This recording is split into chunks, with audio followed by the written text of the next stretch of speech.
औज़ुबिल्लाहिमिनश्शैतानिर्रजीम बिस्मिल्लाहिर्रहमानिर्रहीम। मेरा नाम राशिद इकबाल अवान और मैं आपका बायोलॉजी टीचर। आज की इस बायोलॉजी क्लास में मैं आपको जो टॉपिक पढ़ाने जा रहा हूँ उसका नाम है बायोलॉजी से मुंसलिक पेशे। मतलब कि जब आप बायोलॉजी को चूज करते हो 8th क्लास के बाद, जब आप जनरल साइंस पढ़ने के बाद 9th क्लास में जाते हो तो आपको दो चॉइस दी जाती हैं, एक तो आर्ट्स की होती है और दूसरी साइंस की होती है। साइंस में बायोलॉजी होती है और आप बायोलॉजी चूज करते हो इसलिए कि इसका कुछ बेटर फील्ड्स हैं, इसका कुछ बेटर स्कोप है आगे ज़िंदगी में। इसका आपको ये पढ़ के आपका फ्यूचर जो है वो बेटर हो सकता है इससे। बायोलॉजी में बेशुमार शोबे हैं जिनमें से चंद को आज हम डिस्कस करेंगे। तो बढ़ते हैं अपने पहले शोबे की तरफ जिसे आप बायोलॉजी पढ़ने के बाद सबसे पहले हमारे पास है मेडिसन। मैंने मेडिसिन को अलग अलग करके लिख दिया है। मेडिसिन का मतलब क्या होता है? बेसिकली अद्वियात होता है, अद्वियात। और सर्जरी का क्या मतलब हो गया? काटना। मतलब मेडिसिन और सर्जरी ये दो फील्ड्स अलग अलग है। मेडिसिन अलग की फील्ड है और सर्जरी अलग की फील्ड है और इन दोनों को यहाँ पे इकट्ठा करके दिखाया गया है। मेडिसिन क्या होता है? मेडिसिन जब आप पढ़ते हैं, जब आप फार्मेसी को पढ़ते हैं तो इसमें क्या करते हैं? आप बीमारियों की जांच और उसका इलाज ढूंढते हैं। और सर्जरी में आप क्या करते हैं?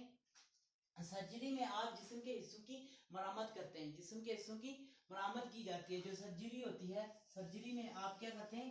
जिस्म के हिस्सों की मरम्मत की जाती है। मिसाल के तौर पर आपके जिस्म का कोई हिस्सा खुदा ना खास्ता किसी ऐसी बीमारी का शिकार हो गया है जिसे बिना ऑपरेशन किए आप नहीं उस बीमारी को ठीक कर सकते, आप मेडिसिन से नहीं ठीक कर सकते, किससे? अद्वियात से ठीक नहीं किया जा सकता, तो उसके लिए आपको सर्जरी की जरूरत होती है।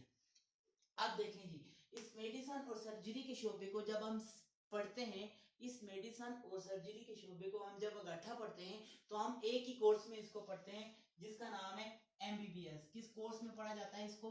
MBBS मतलब bachelor in medicine and bachelor in surgery.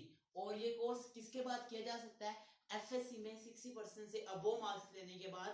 उसके बाद एक एंट्रेंस टेस्ट होता है जिसे MD-CAT कहते हैं, और वो पास करने के बाद आप किसी भी मेडिकल यूनिवर्सिटी या कॉलेजेस में जा सकते हैं। तो हमारा अगला जो पेशा है उसका नाम है माही परवरी, मतलब फिशेस को पालना। फिशरीज इसको इंग्लिश में कहा जाता है इस पेशे का नाम। इसमें क्या करता है? एक जो माही परवर होता है, मतलब मछली पालने वाला होता है, वो मछलियों की बेटर क्वालिटी को, उसकी पैदावार को बढ़ाता है और उसे सर्व करता है as a all over the country. देखें जी, ये मछलियों की पैदावार का पेशा है। अब इस पेशे को आप कब इख्तियार कर सकते हैं? मतलब आप एक पेशा अगर इख्तियार करना चाहें तो कैसे हो सकता है? आपको चाहिए होगा ज़ूलॉजी में बैचलर करने के बाद ये पेशा इख्तियार किया जा सकता है। जब तक आप ज़ूलॉजी में बैचलर नहीं करते तब तक आप इस पेशे को नहीं अपना सकते। इसके लिए माही परवरी के लिए आपको बैचलर होना जरूरी है। नेक्स्ट हमारे पास जो नेक्स्ट पेशा है उसका नाम है ज़राअत। ज़राअत से आपको पता चल गया होगा, ये फूड मतलब खुराक के ज़राए की पैदावार और इसकी बेहतरी के लिए किसका है? इसका जो माहिर होता है खुराक के ज़राए पर काम करता है। अब इस पेशे को आप कब अख्तियार कर सकते हैं? FSC के बाद। FSC करने के बाद आप जिसे हायर सेकेंडरी एजुकेशन भी कहते हैं, उसके बाद इसको आप अख्तियार कर सकते हैं ज़राअत को। नेक्स्ट हमारे पास क्या है? हैवानात परवरी। इसको इंग्लिश में एनिमल हस्बेंड्री भी कहा जाता है। इसका ताल्लुक माल मवेशी पालने से है। इसका ताल्लुक किससे? सिंपल सी पेशा है किसका? बायोलॉजी के बाद इसका ताल्लुक किससे है? माल मवेशी पालते हैं जब आप उससे है। और ये किसके बाद आप कर सकते हैं? FSC के बाद आप इस पेशे को अख्तियार कर सकते हैं। नेक्स्ट हमारे पास जो है वो है बागबानी। बाग और बानी मतलब बाग को पालना, बागों में फलों फूलों और इस आराशी पौधों जो आराशी हैं उनकी परवरिश और उनकी काश्त करना। देखें जी, ये फलों फूलों और आराशी पौधों को काश्त करना है, ये भी आप FSC के बाद अख्तियार कर सकते हैं। अब जो हमारा नेक्स्ट जो पेशा है वो है फॉरेस्ट्री। अब फॉरेस्ट्री क्या होता है, फॉरेस्ट कहते हैं जंगलात को, फॉरेस्ट किसको कहते हैं, जंगलात। अब जब फॉरेस्ट्री लफ्ज आया तो जाहिर सी बात है आप समझ गए होंगे कि इसका मतलब है जंगलात के मतलब कोई पढ़ाई है, मतलब हम इसमें जंगलात के मतलब कुछ सीखने जा रहे हैं। देखते हैं जी, इसका मतलब कुदरती जंगलात की हिफाजत और मसनूई जंगलात की काश्त है। अब देखें जी, जो एक माहिर फॉरेस्ट होता है वो क्या करता है, जो कुदरती तौर पर हमारे पास जंगलात होते हैं, कुदरती होते हैं, उनकी हिफाजत भी करता है और साथ में हुकूमत को ये सजेस्ट करता है कि कहाँ पे हमने मसनूई जंगलात लगाने हैं, मतलब अपने हाथों से पेड़ पौधे लगा के उन जंगलात को बढ़ाना है। यही होता है एक फॉरेस्ट का काम, फॉरेस्ट ये होती है। नेक्स्ट हमारे पास ये जो फॉरेस्ट का पेशा है, फॉरेस्ट्री है, ये किस लेवल के बाद आप अख्तियार कर सकते हैं, तो ये आप एफएससी के बाद, एफएससी में आप बायोलॉजी पढ़ रहे हो या क्या कहते हैं मैथ पढ़ रहे हो, कोई भी आप पढ़ रहे हो, बायोलॉजी पढ़े या मैथ पढ़े, आप कर सकते हैं इस पेशे को अख्तियार, या आप आईसीएस कर रहे हैं तब भी आप इस पेशे को अख्तियार कर सकते हैं। नेक्स्ट हमारे पास है फार्मिंग। फार्मिंग का मतलब क्या होता है कि हम इसमें मुख्तलिफ अक़साम के फॉर्म्स तैयार करना, इसमें क्या किया जाता है, मुख्तलिफ अक़साम के फॉर्म्स तैयार किए जाते हैं, क्या तैयार किए जाते हैं, मुख्तलिफ अक़साम के फॉर्म्स तैयार किए जाते हैं। मसलन जानवरों की नस्ल कशी के फॉर्म्स, जानवर जो जानवर होते हैं उनकी नस्ल कशी के फार्म तैयार किए जाते हैं, मतलब गाय भैंसों के लिए जो फार्म्स होते हैं वो। नेक्स्ट अब और साथ में क्या है, पोल्ट्री फार्म। अब देखें जो एफएससी जो है फार्मिंग का जो पेशा है आप किसके बाद इख्तियार कर सकते हैं, इसके लिए आपको चाहिए होगी ज़ूलॉजी में बैचलर के बाद, किसमें, ज़ूलॉजी में बैचलर के बाद, और ज़ूलॉजी में बैचलर के बाद हमने माइक्रोबायोलॉजी में यही पढ़ा था कि उसमें भी ज़ूलॉजी में बैचलर चाहिए होता है, जो माइक्रोबायोलॉजी का माहिर है वो भी फार्मिंग कर सकता है। नेक्स्ट हमारे पास है बायोटेक्नोलॉजी।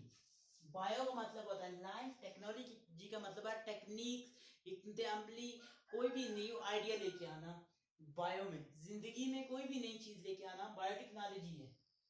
देखें जी, बायोलॉजिस्ट जो होते हैं माइक्रो ऑर्गेनिज्म को यूज करते हैं, क्या करते हैं, माइक्रो ऑर्गेनिज्म को, बैक्टीरिया हो गए, वायरसेस को भी बाज़ यूज कर लेते हैं, ये से मुफीद मसनूआत बनाते हैं, क्या करना, मुफीद मसनूआत बनाते हैं। अब इसका पेशा आप कब इख्तियार कर सकते हैं, एफएससी के बाद भी कर सकते हैं, एफएससी में बायोलॉजी पढ़ने के बाद, उसके बाद ज़ूलॉजी या बॉटनी में बैचलर लेवल के बाद भी आप कर सकते हैं, ज़ूलॉजी में बैचलर लेवल के बाद भी आप ये वाला पेशा अख्तियार कर सकते हैं। अब जो बायोटेक्नोलॉजिस्ट होता है बेसिकली ये करता क्या है, एक बीमारी फैली, फॉर एग्जांपल करते हैं, उस बीमारी के उसने वायरसेस लिए या बैक्टीरिया लिए, उनको लैब में ले जाके टेस्ट किया, फिर उसी के मतलब वायरसेस के डीएनए से ही एक न्यू डीएनए बना के उसके अंदर इंजेक्ट करके देखा, और अगर भी वो बीमारी को ठीक हो रहा है, मतलब वो वायरसेस मर रहे हैं, तो एक नई दवाई बना देता है। जैसे कि आपको पता होगा कि जो अलेक्जेंडर फ्लेमिंग थे, वो पायोडीन कहते हैं, वो दरियाफ्त कर ली थी, कैसे की थी उन्होंने, जैसे वो अपनी लैब में काम कर रहे थे, गंदी सड़ी सी लैब थी उनकी, तो वो अपनी लैब में काम कर रहे होते हैं, उस दौरान में जब जंगें हुआ करती थी तो लोग हजारों की तादाद में मर जाते थे, मतलब छोटा सा अगर आपको जख्म आ गया ना कीड़े पड़ने की वजह से, इन्फेक्शन की वजह से लोग मर जाया करते थे। तो अलेक्जेंडर फ्लेमिंग इसी की मतलब खोज में लगे कि इन बीमारियों, इन बैक्टीरियाज को, इन जरासीमों को मारने का कोई ना कोई तो तरीका होगा। अचानक वो अपनी रुतबत को देख रहे थे, सिक्रेशंस को देख रहे थे जो आपके नाक नोज में से निकल के आती है, उस सिक्रेशन को देख रहे थे, उन्होंने उसे पैटर डिश में डाला, उसे माइक्रोस्कोप के नीचे देख रहे होते। क्या हुआ, ऊपर से एक बाहर से फफूंदी आई, छोटा सा कीड़ा आया, आके उस पैटर डिश में गिर गया। जैसे ही उन्होंने माइक्रोस्कोप के नीचे देखा तो वो कीड़ा मर चुका था। जब उन्होंने ये पता चला कि आपका जो इम्यून सिस्टम है उसमें से जो सिक्रेशंस हो रही होती हैं वो काफी बेहतर तरीके से आपकी प्रोटेक्ट कर रही होती है, उन्होंने एक नई मसनूआत बना दी, एक माइक्रो ऑर्गेनिज्म को यूज करके उन्होंने पेंसिलिन या पायोडीन बना दी।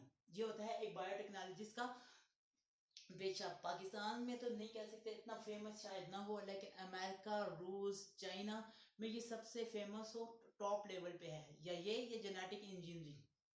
इंशाल्लाह अगली वीडियो में पढ़ेंगे बायोलॉजी की फील्ड में मुसलमान साइंसदानों ने क्या क्या खिदमात अंजाम दिए, उनके क्या क्या कारनामे हैं। तब तक के लिए अल्लाह हाफिज।